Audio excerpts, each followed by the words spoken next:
passado, né, seu livro? Foi esse ano, começo desse ano, lançado, e agora a gente está preparando mais um. Muito bem. E a Mariela Parolin, essa simpatia, e essa pessoa também que eu não convivo muito, né? Mas a gente tem um grande carinho, e ela que é nossa fonoaudióloga. Já há um tempo que a Já há um gente tempo, né? se relaciona e sempre com carinho quando encontra, né? Graças a Deus. Trabalhar com vocês é muito bom. E você também lançou um livro, né, Mariela? Isso. Foi agora em junho, um livro com alguns coautores na área de coaching.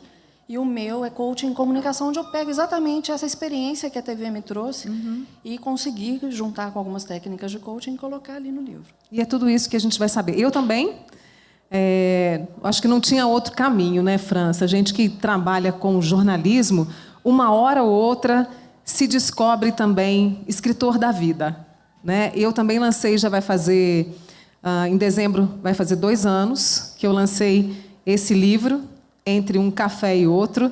Adoro café, né? Eu acho que toda boa prosa, todo encontro tem sempre um cafezinho do lado para a gente conversar. E aí, quando a gente conversa, quando a gente observa, a gente se inspira.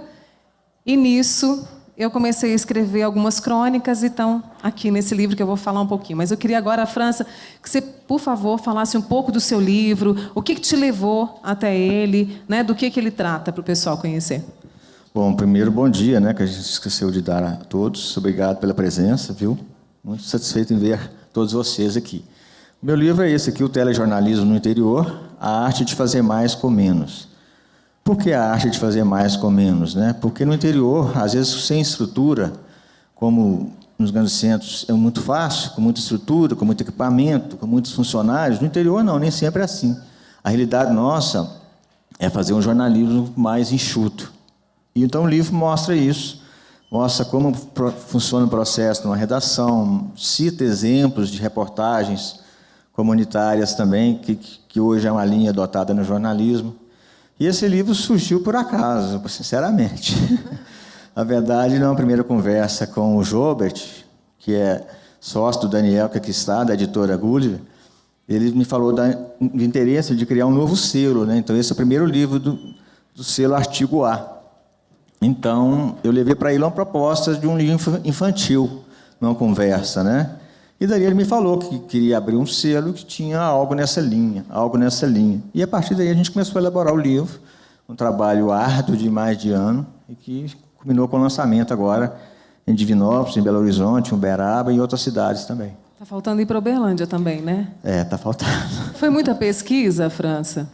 Muita pesquisa, porque você não pode expor, lançar um livro, falar de um tema sem ter conhecimento, né, aprofundado do assunto.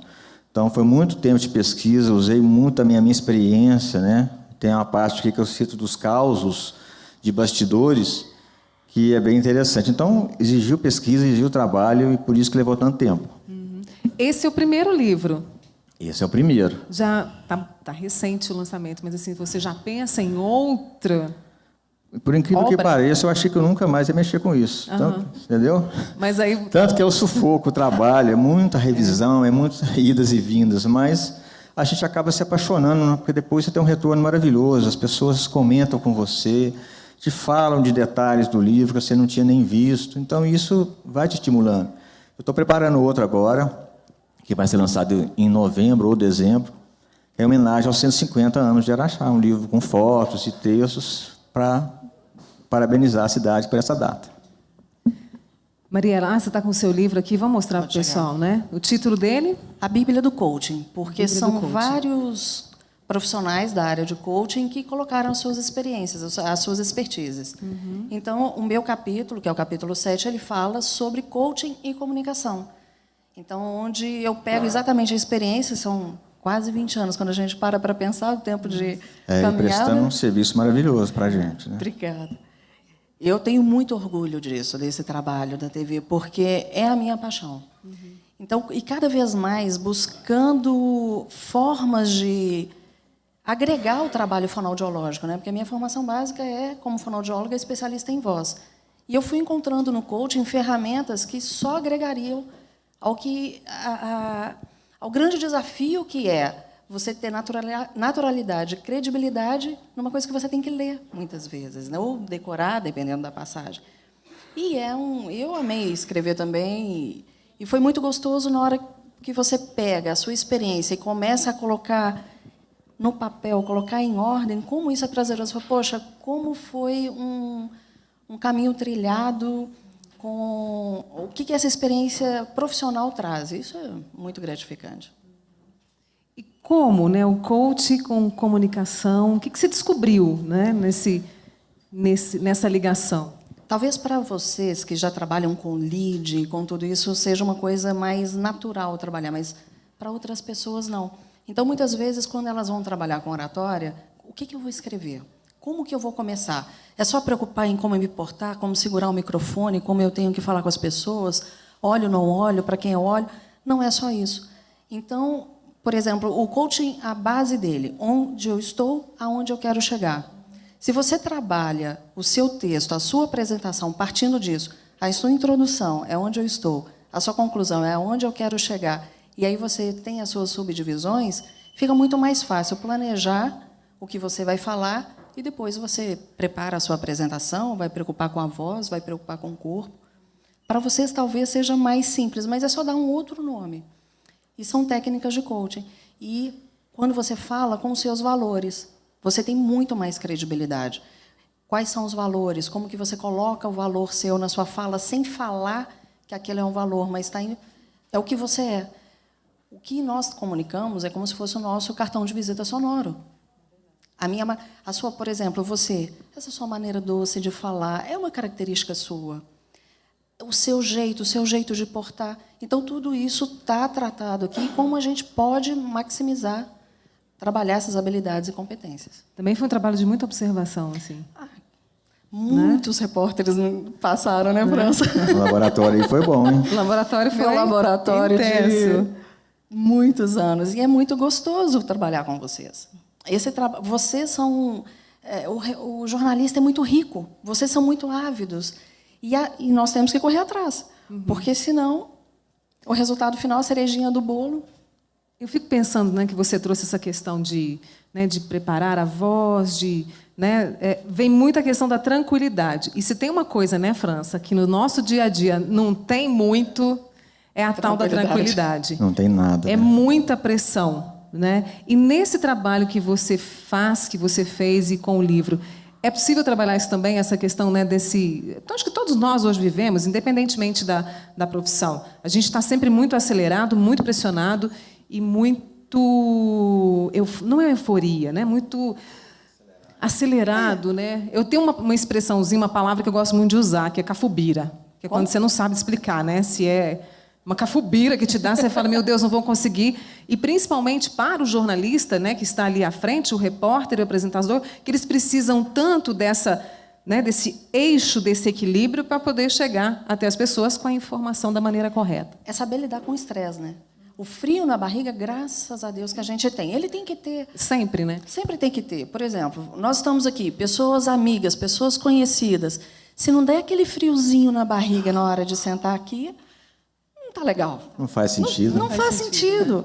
Por mais que nós estejamos aqui conversando sobre o que nós conhecemos, é a nossa área de domínio. Se não der aquela mão gelada um pouquinho, eu falo, agora com o tempo eu vou relaxar. Não tem. Agora, como você lida para isso não te paralisar? Se você se organiza, se você organiza a sua fala, aí fica muito mais fácil. E tem só um pouco, com relação à voz, os exercícios vocais também ajudam a acalmar. Porque se você trabalha a sua respiração, se você faz um aquecimento vocal correto, isso vai te ajudar. E dá a até, acalmar. assim, com tudo que vocês passam para a gente, dá até uma segurança a mais, sabe, gente? Quando você faz esses exercícios, porque às vezes as pessoas acham, né, nossa, mas realmente... te dá uma segurança, inclusive, para poder passar aquela informação. França, você queria complementar? Para mim?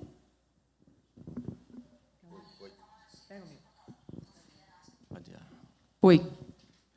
Acabou a bateria. Acabou a bateria.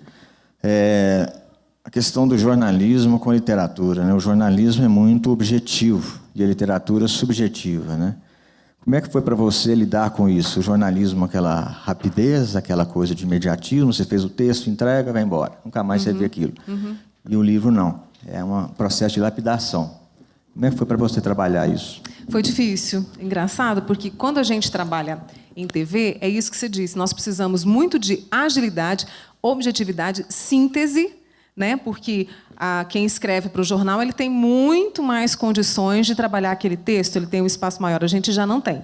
Então, em 1 minuto e meio, né, você tem 2 minutos. Quando ultrapassa isso, né, França, já é uma matéria muito mais trabalhada.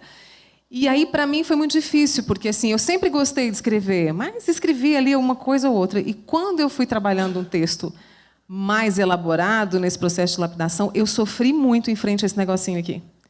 Sofri muito, porque eu sabia que eu tinha muito para escrever, muito para passar, mas eu ainda tinha que lidar com essa técnica que a gente tem e com essa... É um hábito, né? É uma técnica que se transforma no hábito e aí você vai. Então, eu tive muita dificuldade. Mas aí eu trabalhei muito a minha calma e deixei vir aquilo que estava, sabe, pronto para ir para o texto. É um exercício de paciência, né? Eu me lembro, para chegar a esse livro, posso falar um pouquinho, né? Para chegar a esse livro, eu nunca imaginei, sabe? Assim, eu acho que você também não, né? Eu acho que nem a Mariela. Nunca pensei em ter um livro. E ele também veio por acaso. Né? A televisão me abriu portas assim, sabe, importantes. Eu recebi um convite para escrever para uma revista. Falei, gente, mas como, né? E aí o primeiro texto foi objetivo, sabe? Foi bem sucinto, mas tinha algo ali, né? Literário, né? Literário, O segundo ainda não estava do jeito que eu queria. Até que eu descobri o fio da meada. E eu acho que aí, nesse momento que eu descobri, que eu puxei o fio da meada para esse texto, para essa crônica, para esse texto literário, aí foi embora. Aí tudo que eu vejo, eu sempre escrevo alguma coisa. Vindo para cá hoje, sabe, vi uma imagem, eu estava indo para a casa da minha amiga que me trouxe, e aí eu vi dois trabalhadores seguindo de bicicleta por uma avenida que a gente tem lá em Uberlândia, no Alto Moarama, e um senhorzinho indo a pé. Fiz um texto na minha cabeça. Então, a partir desse momento que eu separei, olha, aqui eu posso, no jornalismo eu vou até aqui, né, e no literário eu posso ser como rio, sabe? Vou embora. Inspiração e intuição também, né? Muito, assim. E eu procuro não me conter. Vem, escrevo, tenho um bloquinho, escrevo. Quando não tenho bloquinho, vou no celular, escrevo, sabe? Porque é muito bom, sabe? E aí os textos estão todos aqui. Eu queria aproveitar esse gancho do França, então eu vou fazer uma pergunta para vocês dois. Hoje, com toda essa mudança na forma de escrever e na forma de apresentar, o que vocês têm observado? Como que tem sido essa passagem para vocês? Para que não fique over, né? Para que não fique aquela coisa que está gritando em termos de narração e de escrita. Você começa? É engraçado. Eu vou falar uma coisa para vocês, assim, a maturidade é ótima, né? E aí eu me vejo hoje, né, França? Eu já vou para quase 30 anos de TV Integração. Morei fora, né? Então eu peguei desde aquela questão do engessadinho atrás da bancada, que só prestava atenção naquela informação que estava ali no TP. Quase não podia nem mexer o corpo. Não podia mexer, né? Se engasgasse, meu Deus do céu, como assim? Ele não pode engasgar, né? Ao que a gente vem observando hoje, que é essa grande mudança. Então, eu me sinto muito feliz de pegar esses dois momentos. E eu acho que hoje está muito mais leve, sabe? Porque as pessoas que assistem a um programa, seja ele o telejornal, seja um programa de entrevista, ficou mais próximo. A gente não tinha essa proximidade. Eu não sei se você percebe isso também, França. A gente não tinha essa proximidade. Hoje, não. Hoje você pode. Você pode sentir, você pode se indignar. Claro que você tem que saber, né, até onde vai essa quase opinião, né? Para não extrapolar, né? Para não extrapolar. E é interessante a gente discutir isso aqui hoje, né, França? Eu acho que vocês têm percebido também, principalmente quando a gente fala em termos de Globo, né? Como a linguagem mudou, Mariela? Mudou Ainda totalmente, bem. né? Ainda bem. E você vê, o dia que eu ouvi o Felipe Ciani, é Felipe Ciani mesmo, né? Que tem, assim, revolucionado, né, as redações, quando ele disse, estou aqui, né? Eu disse, meu Deus, no Jornal Nacional, eu falei, meu Deus, estamos mudando mesmo. E eu acho que, para mim, eu saí de um jornal sisudo, né, França? Fui para o Bem Viver, programa que eu fiquei quase 10 anos. Eu acho que muitos de vocês tiveram a oportunidade de conferir. E voltei agora para o MGTV completamente diferente. Outra realidade, né? Outra realidade, que você pode conversar, você pode questionar, sabe? Você pode falar de um colega seu, você pode falar de você pode falar da Dona Maria que te encontrou e reclamou de tal situação, né? E isso eu acho que para nós é um ganho. Agora precisa também saber até onde vai. Esse é o grande X da questão. Nesse papel da oratória, seja na TV ou se for numa apresentação, até onde eu vou com essa minha liberdade, a minha liberdade com o corpo, a minha liberdade com a voz, a minha liberdade da escrita, sempre passando pelo bom senso, é claro, mas porque a gente tem que preocupar com quem está ali, porque eles têm que entender o que a gente está falando. Essa é a nossa preocupação, né, França? Não, a gente teve, como a Mônica disse, um ganho muito grande, né? Às vezes tem as pessoas que são contra as evoluções, revoluções digitais, tecnológicas. Eu não acho que só vem acrescentar. Nós saímos dessa situação de uma bancada engessada, né? Um Cid Moreira, por exemplo, que era uma figura, né? Chegava uma hora antes, sentava e apresentava, dava uma lida e apresentava. Hoje não, os apresentadores fazem parte do jornal, tem uma rotina, e começa cedo e vai até a hora que o jornal terminar. Então isso é muito bacana. Esse estúdio nosso, que permite que você ande, que você converse, que você mostre na tela, que você chame o WhatsApp para ver o que as pessoas estão perguntando, isso é uma abertura muito grande. A gente está, né, essa linguagem que a gente tem que está tendo que mudar é muito saudável. A gente está saindo daquela linguagem quadrada, engessada, né, para uma linguagem mais coloquial, né, do né, como se fosse uma conversa mesmo. Tem que ser uma conversa, né? A cabeça nossa, que é aquela abertura das reportagens, tem que ser uma coisa conversada. Ninguém fala, né, com o outro, carro bate na esquina. Não, tem que ser conversado. Então, isso está sendo mudado no JN, que é o reduto mais difícil de se mexer. Então, é muito saudável. A Globo tem até a Valéria Paz, que é uma linguista eletrônica, que está cuidando disso. Ela tem um projeto de revolucionar esse aspecto. Muito bacana.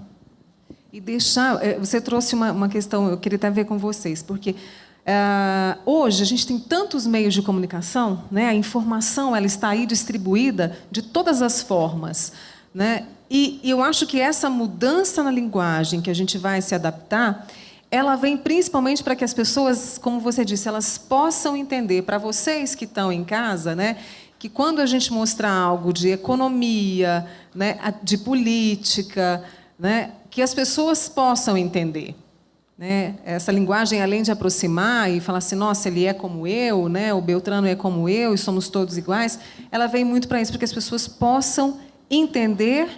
Eu queria que vocês comentassem, tá, a respeito disso. Discernir e tomar as suas decisões. Eu acho que passa por aí, né? As nuances que vêm, elas são tão pequenas, né? Então, como a rede social vem aproximando e tudo mais, mas eu me lembrei de uma coisa, uma frase que eu gosto de usar com... Cadê os meninos? Os meninos estão careca de ouvir isso. Deus criou o mundo em 6 dias e no 7º descansou. Deus criou o mundo em 6 dias e no 7º descansou. Deus criou o mundo em 6 dias e no 7º descansou. Deus criou o mundo em 6 dias e no 7º descansou. A mesma frase, dependendo de onde você põe uma vírgula, de onde você põe uma ênfase, ela vai mudar por completo o sentido. E aí, quando a gente tem essa coloquialidade, a gente tem que tomar o cuidado com isso. Até que ponto aquilo está sendo da forma correta. E o nosso agir, o nosso, como você falou, o início da nossa pressa, eu esqueci a palavra que você... Cafubira. Cafubia aí. Muitas vezes nós nos comunicamos, seja por uma rede social, por WhatsApp, e esquecemos de pequenos detalhes, às vezes, que é uma vírgula, e vai mudar todo o sentido da frase.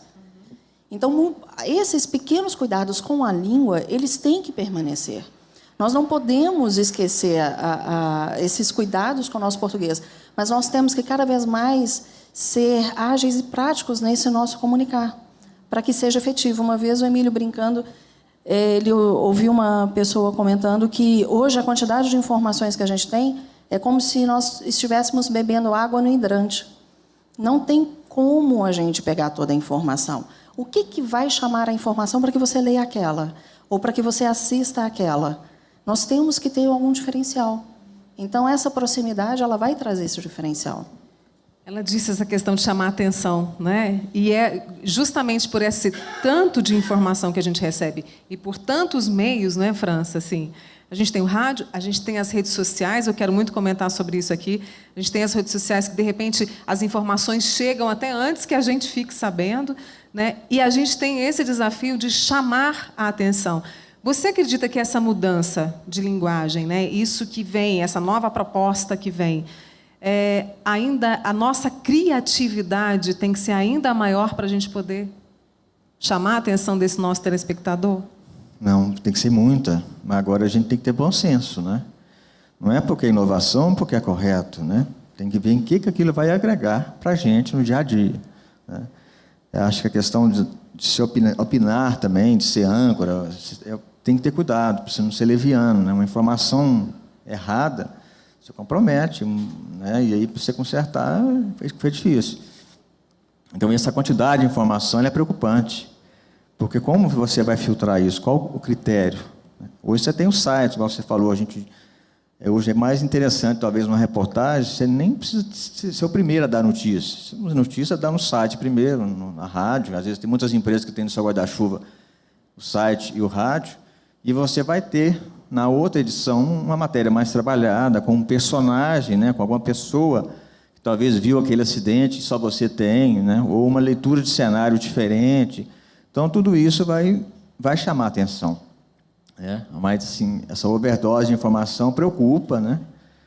A gente tem informação hoje de minuto a minuto, de segunda a segunda, no celular, então a gente tem que filtrar isso para saber o que é importante e o que não é. As redes sociais estão aí, né? Cada vez mais fortes, com suas vantagens, as suas desvantagens, os seus riscos, né? E eu gostaria de saber de vocês, elas vêm para ajudar a imprensa ou não? Ajuda muito, né? Nos força a ser rápidos também e acrescenta muito no nosso dia a dia. É um aprendizado. A convivência com o pessoal do G1, que é a nossa realidade, nos acrescenta muito. São exemplos, né? Leituras diferentes que eles fazem, abordagem diferente, forma de conduzir uma notícia diferente, coisa que a gente nunca tinha visto. Então, acrescentou muito. Eu digo assim também, a questão do Facebook, né, do Twitter, Instagram, agora tem o Periscope. O Periscope descobri essa Snapchat, semana. Snapchat. Ontem, eu vim acompanhando minha filha no lançamento. Ontem tinha a Paula Pimenta, a Thalita Rebouças, a Babi aqui. E eu fiquei... Porque o público adolescente, né, elas têm que usar essa linguagem, claro. Elas entravam com o celular na mão, já filmando tudo, já colocava automaticamente no Snapchat.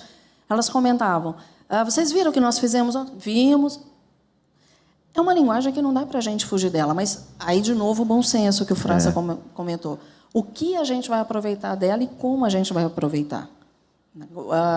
Para que também não quero mais ver aquilo, está em excesso, não, colocou demais. Há regras hoje até de etiqueta, né? A nossa amiga Janaína fala muito disso, até da etiqueta com relação ao que nós vamos postar. Como lidar com essas redes sociais. E a própria responsabilidade. Só para complementar também, a questão das redes sociais, Facebook, isso aí a gente tem que ter cuidado, mas agrega também, porque hoje muitos jovens estão vendo notícia no Facebook, né? Vídeos. Então, isso hoje acho que quase 90% dos jovens é o caminho de assistir, de ver notícia, é por ali. Então, é importante também. Só uma coisa que o França me fez lembrar, Mônica, desculpa. A questão da credibilidade. Aí vai ser o grande diferencial. Porque se eu vejo aquele monte de informação, peraí, mas eu quero saber se isso aqui é verdade. Quem eu procuro? E aí vai de todo um trabalho que foi estruturado ao longo do tempo. Então, eu vi, mas será que isso aqui aconteceu mesmo? Eu vou no G1, por exemplo, que é a nossa realidade. Porque ali eu sei que ela é de uma forma correta, ela foi escrita por profissionais que entendem tudo. E que a gente segue a regrinha do jornalismo, que é você ouvir todas as partes, checar a fundo, para que essa informação chegue até vocês, né, do jeito que tem que ser. Quando eu fiquei sabendo do tema que a gente discutiria, da linguagem, essa nova proposta que vem, e aí veio jornalismo e literatura. Né? Será que o jornalismo, a linguagem do jornalismo tem a ver com a linguagem, né, do jornalismo? Será que eles se fundem? Será que eles se convergem? E, para alguns autores, né, até eles caminham lado a lado, outros de forma nenhuma, está completamente diferente. E aí eu pensei, bom, eu acho que tem, né, a gente tem o jornalismo literário, mesmo, me corrija se eu estiver errada, tá? Mesmo nesse nosso telejornal, que nós precisamos passar todas aquelas informações e atender o público, mas a gente também faz um jornalismo literário que é o de contar boas histórias. E hoje, a gente sabe, né, porque a gente, na empresa que a gente trabalha, hoje, cada vez mais, o contar histórias é o que atrai as pessoas. Não é, França? Exatamente. Porque... Na sua opinião, desculpa te cortar, mas você acha que o jornalismo e a literatura, a linguagem, elas caminham, elas podem caminhar muito bem? Eu acho que sim, né? A gente tem pessoas como o Fernando Sabino, Beto Werneck, que está até aqui na feira, que são contrários. Acho que não caminham junto. Eu acho que é a forma de se caminhar também. Acho que a literatura tem ferramentas que a gente pode usar no dia a dia. Isso é muito válido, né? Essa questão que você estava falando tem tudo a ver. Eu acho que a gente tem que acrescentar hoje. O repórter nada mais é do que um contador de história. Exatamente, né? Isso que eu ia falar. Vocês são contadores de histórias. E essa história, ela vem de um conjunto que vocês usam além das palavras. Vocês usam a comunicação como um todo, usando a linguagem verbal e a não verbal. Mas vocês são contadores de histórias. E eu até que eu gostaria, gente, a gente vai ter meia hora para vocês também falarem, tá? Para vocês fazerem perguntas aí também. Eu me lembro do Nelson Araújo. Nelson Araújo é um grande jornalista, né, França? Ele é do Globo Rural. E as grandes reportagens, tantas que ele já fez para o Globo Rural, ele seguiu esse caminho de contar a história, mas de usar técnicas da literatura. Infelizmente, a minha memória vai me trair, mas ele fez um texto, certa vez, quando ele fez uma matéria sobre tropeiros. E ele fez a matéria toda rimada. Ele foi contando o que a gente contaria pelas técnicas do jornalismo. Ele usou, claro, todas as informações que a gente precisa saber, onde é que é isso, né? E quantos ficou lindo, anos tem? Né? O material Você lembra disso? Lembro, maravilhoso o material. Provavelmente tem gente aqui que assistiu, quer ver? Então, provavelmente tem alguém aqui que... Ah lá. Cadê? Minha mãe. Ela assistiu, eu lembro. Então, eu me lembro muito bem que ele rimou. Tudo que ele viu, do começo da viagem desses tropeiros, a parada de cada um deles em cada porto, até chegar ao destino, ele usou toda a rima. E, para mim, foi uma das matérias mais lindas. Eu devia ter separado para trazer para vocês. Ficou natural, mas, assim, né? Não ficou forçado, uma rima forçada. Ele conseguiu as palavras certas para rimar. Ficou muito bonito. Ficou muito bonito, né? Eu acho que hoje a gente tem esse caminho que é possível ir diante. Porque o que acontece? Nós estamos... Hoje, muita gente... Eu até queria saber de vocês. Quem aqui, de repente, fala assim, hoje não estou afim de ler jornal, ouvir rádio, muito menos ver TV? Por quê? Porque só tem notícia pesada, né, França? Só tem notícia pesada. É violência, é corrupção... É uma série de fatores que, às vezes, batem, né, aqui e a gente fala, não quero ver. E aí vem as boas histórias que permeiam ali os nossos jornais. E eu tenho certeza, quando o MGTV, né, vou puxar a sardinha para o nosso lado, quando o MGTV conta uma boa história de alguém, né, de um grupo, isso chama a atenção de vocês? Não é? Porque o que mais a gente vê... Quando eu estou na rua, alguém fala, Mônica, vi a história do seu Zé, que fez isso, isso e isso, e achei sensacional. Né? Joguei isso para a minha vida, aquilo me fez bem. Vocês também concordam com isso, assim, que a gente precisa ter isso na TV? me fez lembrar, esses dias eu estava em Belo Horizonte, eu não sei como que chegou aqui, mas teve uma criança que, a princípio, acharam que ela tinha sido raptada. E como isso ocorreu? Talvez você viu, Lisete, como foi? Correu e acharam a criança, ele mora no Céu Azul, acharam próximo à Lagoa da Pampulha porque tinha ido brincar de bicicleta no fim de semana com o pai, né? Mas você viu o desfecho, o que aconteceu realmente com a criança? Porque aí foram pesquisar para sair nos meios de comunicação, porque os pais jogaram nas redes sociais. Ele tinha brigado com a mãe. E aí ele ficou chateado e saiu de bicicleta. Mas, assim, como aquilo mobilizou, perdeu, sumiu, achou, ai, que bom, graças a Deus. E era isso que você via, graças a Deus, ai, que bom, encontraram. As pessoas querem finais felizes na história. Não querem mais aquelas coisas que duram tanto tempo e não se sabe para onde vai. Né? E as pessoas estão ávidas por isso. Elas querem ouvir o bem, verem que deu certo. Querem coisas boas, né, França? Eu ando muito, e o que mais as pessoas me falam, nossa, o jornal está pesado, o jornal está só sangue. Assim, não é o nosso caso, às vezes não é só sangue, né? Mas, infelizmente, a gente retrata a realidade. A realidade lá fora é sim. Tem coisas boas e tem coisas ruins. As coisas ruins nós não podemos omitir. Adoraria que fosse um jornal do bem, só lindo, só cor-de-rosa, mas a realidade lá fora não é assim. A gente retrata a realidade. Então, esse que é o desafio, né? Tentar mesclar as duas coisas. Né? A gente tem um contador de história interessante, que é o Marcelo Norato, que ajuda a aliviar um pouquinho a pressão, às vezes, no fim de semana. Era dentro do jornal, hoje é fora. Então, esses contadores de histórias, repórteres que têm essa veia de contar história, sendo imparcial, é muito positivo. E eu acho que é o que a gente está precisando muito hoje em dia. A gente está na FLI, né? Você já escreveu. De que forma, França, assim, que a literatura te ajudou a construir a sua trajetória na televisão? E a mesma pergunta para você, como fonoaudiólogo e agora também como escritor. Eu acho que é mais o contrário. O meu caminho de 20 anos de TV, né, ajudou muito a estar pronto para a literatura. Né? Quando me chamaram para escrever, eu falei, será que eu estou pronto? Será que chegou a vez de escrever? Aí, conversando com a Denise, que está aqui na frente, ela falou, as pessoas, às vezes, têm uma bagagem, um conhecimento que está tão na pele dela e que ela não dá valor. E é aquilo que as pessoas querem saber. Então, puxa, então vamos escrever. Vou passar minha experiência e contar. Né? E foi realmente o que aconteceu na prática. Né? É engraçado que eu sempre tive esse sonho de poder auxiliar as pessoas com o conhecimento que eu tinha. E a oportunidade bateu.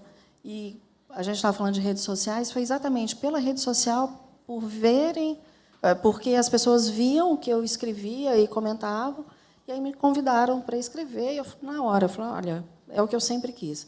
E espero que outros venham por aí. O caminho está só aberto. Agora que eu vi aqui que são quase 11h20, a gente vai terminar 11h30. 11h20. E aí eu queria ouvir vocês também. Perguntas, assim. perguntas. Perguntas, ó, tem lá no final. Bom dia para todos, ou boa tarde. Bom dia ainda, né? Nós estamos falando de comunicação, certo? Nós estamos falando de literatura, nós estamos falando de jornalismo, certo? Então, o que acontece? Hoje está tendo uma questão, sei que vai ser eternamente polêmica, literatura, a gente fala de talento de escrever, capacidade de escrever, certo? Esse trabalho para escrever. Jornalismo, né, vem dessa questão da formação de jornalista e tudo mais. Então, eu venho de uma família de escritores, né, tenho um irmão jornalista, certo? Trabalho na área de jornalismo como proprietário de jornal, sem formação em jornalismo. Né? Então, eu gostaria de ouvir de vocês que estão aí, né, como é que vai ser essa questão da formação do novo profissional de jornalismo, certo? Com esses jovens que estão tendo essa dificuldade de acesso à literatura. Por quê? Literatura eu considero talento. Jornalismo, consequência de um talento, talvez, de passar por uma experiência de literatura. Né? Então, eu tive assim, experiência de experimentar diversos jornalistas formados, né, e ter dificuldades, às vezes, de me adequar ao tipo de trabalho deles devido à ausência desse conhecimento técnico em literatura, vamos assim dizer, ou seja, do talento natural. né? Então, eu queria saber de vocês isso. Como é que vocês veem essa questão que envolve o profissional de jornalismo técnico e o profissional de jornalismo do talento, da origem da escritura? Quer dizer, a questão da comunicação influenciando no jornalismo.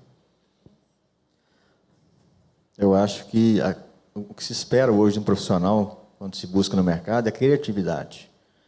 Hoje a inovação é fundamental, seja em qualquer veículo. Se ele puder ser formado, ótimo, mas não dá para limitar, né? A TV hoje preocupa com isso, preocupa em ter também outros profissionais, né? Ter um engenheiro, um economista lá dentro seria ótimo. Quando você fala de determinado assunto, você tem uma pessoa que entenda. Então, essa multiplicidade é muito importante, mas do profissional de comunicação, que ele seja criativo. A gente tem exemplos, né? O repórter, quando pega uma matéria, às vezes já foi feita 100 vezes.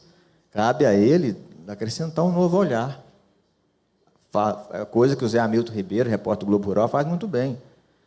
Ele, a conversinha de pé de ouvido ali, ele vai descobrindo coisas que ninguém nunca mostrou. Então, tem que ter essa preocupação. E eu acho que, além da criatividade... Como é seu nome? Everton. Ederson. Eu acho que, além da criatividade, porque hoje a gente tem uma geração que é muito atenta a tudo que está por aí. E, além de estar atenta, ela também parece que tem o gene ali de inovar, né? De se arriscar, de inovar e ir traçando novos caminhos.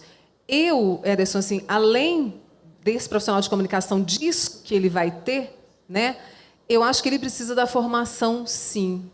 A gente vive nessa discussão do diploma, não diploma, né? Eu acho que ele precisa dessa formação, sim. Além do talento que o jornalista tem, né, para observar além, para investigar, né, eu acho que ele precisa dessa formação. Eu acho que ele precisa passar por uma faculdade para se preparar para o mercado. Mas seria justo a gente exigir, então, que o poeta também... Não. Não. Não, mas o jornalista, eu acho que o jornalista ele tem uma grande responsabilidade nesse momento que ele vai passar a informação. Eu não posso ser leviana de pegar uma informação e passar do jeito que eu acho que tem que ser. Eu tenho que ter ali a minha técnica para passar isso. O poeta, como você disse, assim, o escritor, ele tem aquilo nato, sabe? Claro que ele vai poder fazer, né, um curso e tal, mas se ele não tem aquele talento dentro dele, não vai adiantar, né? Não sei se eu consegui responder, Ederson. Eu gostaria de fazer uma pergunta. Primeiro, eu gostaria de agradecer a presença de vocês aqui em Araxá e pediria licença a Mariela e ao França, que também são experientes de casa, para dizer que você é um ícone, não só para a empresa onde você atua, mas perante a população que está ávida por notícias positivas. A linha adotada ao longo da sua trajetória, principalmente nos últimos anos, ela gerou um fator importantíssimo na vida das pessoas, tão carentes nesse país, que é o fator credibilidade. Então, quando você vem aqui participar conosco, junto com França e a Mariela, isso, para nós, é um bálsamo, né, uma plataforma de que nem tudo está perdido, que nós ainda podemos fazer as coisas de modo otimista, sim. Então, quero agradecer a presença de vocês aqui como colaboradores da TV Integração. Repassar uma informação de que há sempre um paradigma na cabeça das pessoas entre a questão da TV aberta e as redes sociais. E eu gostaria de dizer muito aqui, de forma clara e objetiva, que para nós que compomos uma cadeia Globo como afiliados, essas duas situações se complementam. Nós não vemos a plataforma digital, as redes sociais, como concorrentes da TV aberta. Muito pelo contrário, se vocês observarem a cada dia, a Globo está, junto com as suas afiliadas, nos convidando de forma incessante a irmos para a rede social. Os maiores recordes de manifestações nas redes sociais são em programas da TV Globo. É na semana final da novela, é no Big Brother. Então, isso para nós é um complemento. E a Globo, por ser uma empresa referência mundial, está entre as maiores do mundo, ela tem trabalhado de forma muito concisa e muito tranquila, como TV aberta, complemento de rede social. E rede social trazendo informações importantíssimas, inclusive de natureza qualitativa, para que a gente possa se adequar a essa realidade. Um outro detalhe, eu queria dizer para vocês que eu tenho comigo, enquanto consumidor, uma dúvida muito grande. E cenário melhor para tirar essa dúvida eu não teria, que é ouvir de pessoas que estão no meio uma opinião, por que nós não fazemos um jornalismo mais opinativo? Porque uma coisa é você levar informação. A pessoa consome, durante um jornal nacional, 40, 50 informações. Mas se você tiver o jornalismo opinativo, de pessoas com credibilidade, eu tenho certeza absoluta que nós vamos estar dando um salto maior, que é educando culturalmente, politicamente, aquela pessoa que está do outro lado da tela. E raramente a gente vê o jornalismo opinativo, e eu sou extremamente favorável ao jornalismo opinativo. Então, era essa a colocação que eu queria ouvir de vocês, sobre jornalismo opinativo e não apenas a notícia em si, porque, na minha modesta opinião, nós temos um Brasil dando certo. Nós não estamos vivendo só de caos e de notícias ruins. E aí, sim, é questão de mostrar o lado bom das coisas. Então, como consumidor, eu queria ouvir a opinião de vocês sobre isso. Toninho, obrigado pela participação, acrescenta muito para nós. Eu acredito que a gente tem que avançar nesse sentido. Nós temos que dar alguns passos. A gente tem muito medo, né, de dar opinião durante os jornais. Eu acho que a gente tem que tirar esse medo, acabar com isso. Mas preocupa muito, porque você tem que ser opinativo, mas com responsabilidade. Uma opinião distorcida, um entusiasmo do apresentador em falar alguma coisa, ele pode botar muita coisa a perder. Então, a gente tem que avançar, mas com cuidado. Mas precisa avançar nesse ponto, sim, é a minha opinião. Eu acho que esse caminho vai ser construído, viu, Toninho? Mas é muito o que o França falou. A gente precisa de coragem e de cautela ao mesmo tempo para chegar a esse jornalismo opinativo, né? E para que essa pessoa que vá dar a opinião, que não seja a verdade dela, né, mas que, de certa forma, vai e muito contribuir para a sociedade. A gente vai, acho que ainda vai demorar um bocadinho, mas vai chegar lá. Hoje a gente vê o Tiago, que está começando a fazer isso com o esporte. Eu acho que uma vertente que permite que isso comece é o esporte. A gente não tem parâmetro, até na hora de trabalhar o não verbal com eles ficam... Está tão acostumado com aquilo, mas eu acho que não dá para fugir disso mais não, Toninho. Nós temos que desengessar, não dá, né, para fugir. Vai chegar num ponto que vai ter, e é exatamente com esse cuidado que a Mônica disse, de não ser a opinião dele, mas sim do contexto. Hoje é muito preso ao script, né? Quem sabe o dia que você acabar com o TP, você seja mais autêntico, mais solto e possa evoluir para um comentário natural. Leila?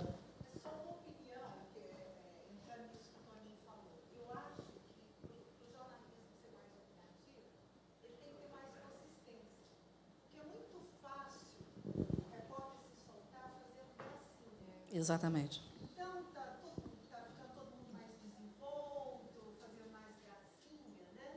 Obrigada. Isso é muito fácil, né? Basta você ter mais desenvoltura, a TV autorizar. Agora, tem que ter conteúdo e consistência. Para você fazer um jornalismo opinativo que não é a sua mera opinião, ela tem que ser fruto de muita informação processada, elaborada. E aí eu acho que cai muito no que o Ederson falou. O profissional tem que ter muita leitura. Por quê? Se você entra nessa avalanche de informações, esse hidrante aí, né? Então, esses jovens sabem tudo que está acontecendo, sabem? Não. Eles têm acesso a toneladas de informação. Mas informação é uma coisa, conhecimento processado é outro, né? Então, para você chegar numa televisão e dar uma opinião, você não pode ter lido só os seus amigos no Facebook de manhã. Né? E chegar ali, você viu o que está acontecendo em tal lugar? Tá, para aí, informação morreu. Ele não tem mais. Por quê? Você precisa da leitura, você precisa da reflexão, você tem que amadurecer a informação. Então, se você pega uma CNN, por exemplo, os âncoras da CNN são fabulosos. Agora, eles têm anos de leitura, anos de informação processada. Tem uma consistência. Quando você vai dar uma opinião, não é só você falar, gente, mas que absurdo isso que está acontecendo, né? Isso não é uma opinião, isso é um tique de linguagem. Isso você fala com sua comadre, com sua vizinha, né? Agora, você tem que ter uma bagagem de leitura grande, uma capacidade reflexiva grande para você conquistar o direito de opinar. Eu acho que o jornalismo devia ser cada vez mais opinativo, concordo plenamente com você. Agora, eu acho que o nível tem que melhorar para essas opiniões valerem a pena. Perfeito. Perfeito, dona Leila Ferreira. Exatamente.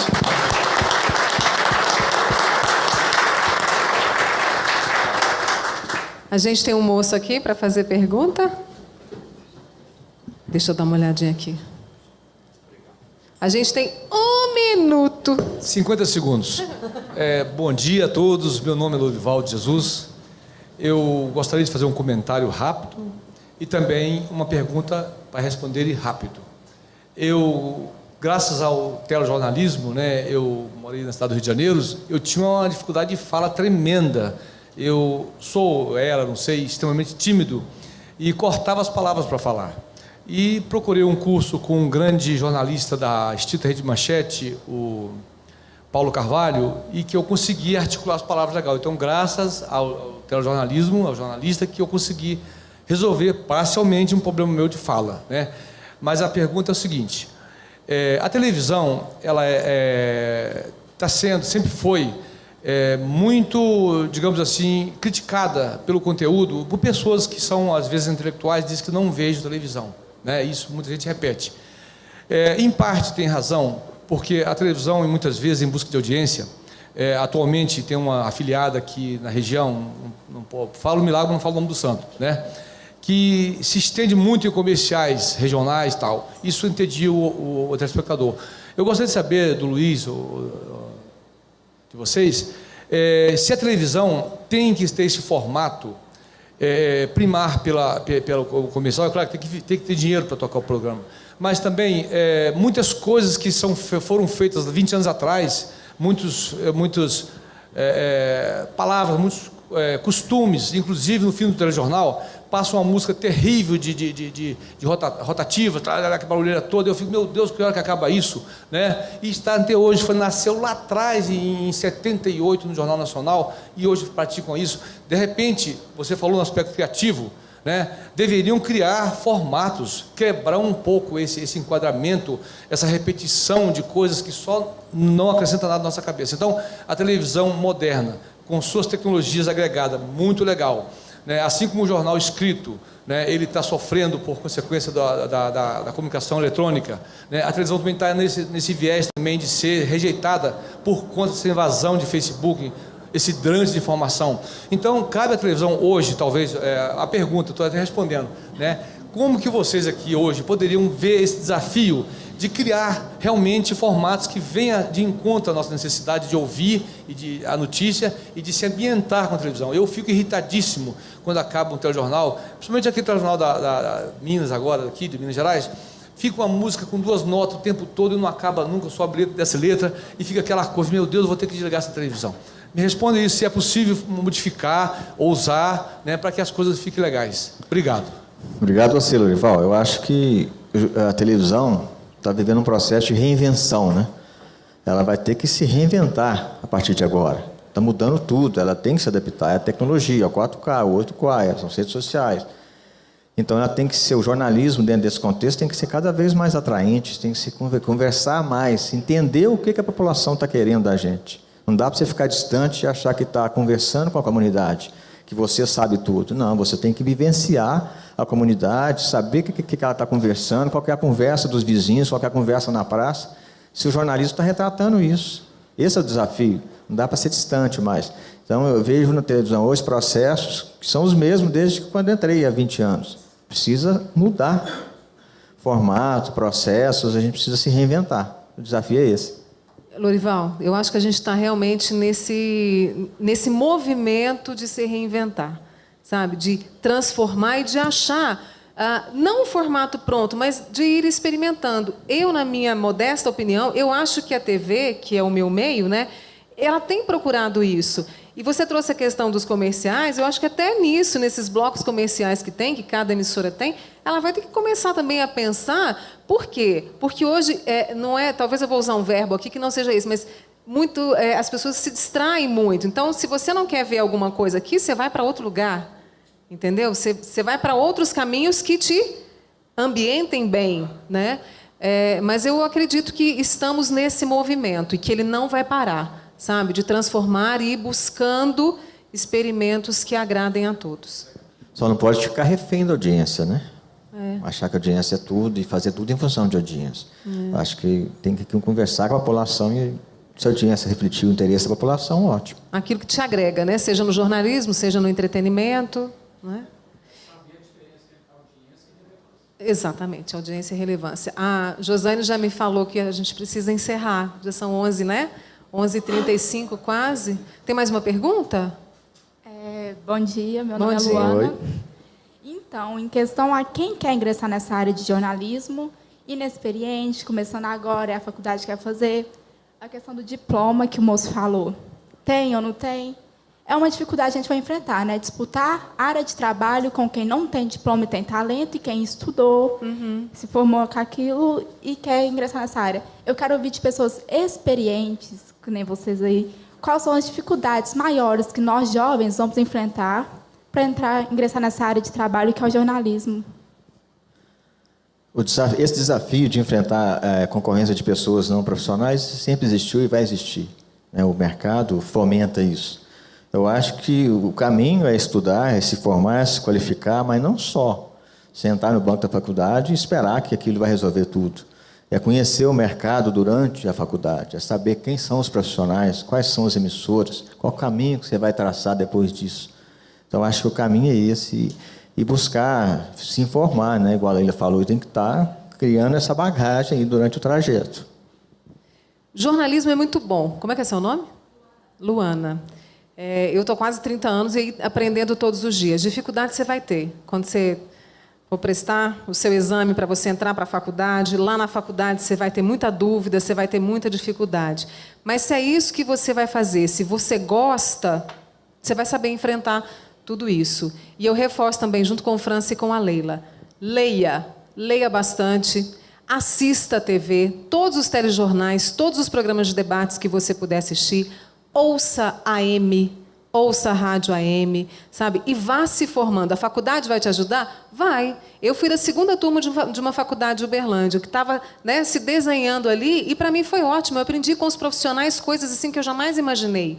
Mas eu também fui atrás, sabe? E procure. Hoje a gente fala tanto em networking, sabe? Procure conversar com pessoas que são do meio. Elas vão saber te ajudar também e te dar uma luz. Mas se é algo que você gosta, não tenha dúvida e vá em frente. E tenha consciência que serão muitos finais de semana longe de casa. Feriados, entendeu? Aniversário que você vai perder, festa que você vai perder, que vai exigir um sacrifício muito grande de você. Mas se você gosta, vai valer a pena. Eu trabalhei 10 anos sábado, todo sábado. Mas eu ia feliz todo sábado. Eu acordava feliz e saía feliz. Então, isso vai te provar que você está no caminho certo. Viu? Boa sorte para você. Viu? Quero muito agradecer a presença de todos vocês, reforçar que é uma alegria estar em Araxá e, quem sabe, a gente se encontra em uma próxima oportunidade, né, numa outra free. Quero agradecer ao Luiz Humberto França, esse grande companheiro de trabalho. Obrigado. Viu, França? Obrigado, sucesso para você. Obrigado a vocês. Sempre. Uma honra estar ao lado de duas mulheres dinâmicas, empreendedoras, e que eu admiro muito. E agradecer a 3 pessoas, né, o Toninho, o Natal e o César, e a Josane, tá, a 4ª pessoa que viabilizou a nossa vinda para cá. Mariela, muito obrigada também. Que você continue com a gente. Obrigada, querida. Se Deus obrigada quiser. por essa receptividade. Sucesso. E trabalhar com pessoas como vocês é o que faz valer a pena, viu? Que bom. Obrigada. Obrigado. Vocês também, viu? Obrigada a todos. E, gente... Eu quero muito agradecer, sabe, a esse apoio da organização, da FLI. Quando eu recebi o convite para vir, confesso que dei pulinhos de alegria. E ontem meu coração estava assim, não estava de cafubira, não, estava de emoção mesmo, né? E os livros estarão lá na leitura. Quem nos der a honra, tá? Muito obrigada, que vocês tenham excelentes dias aí, tá? Obrigada, bom dia.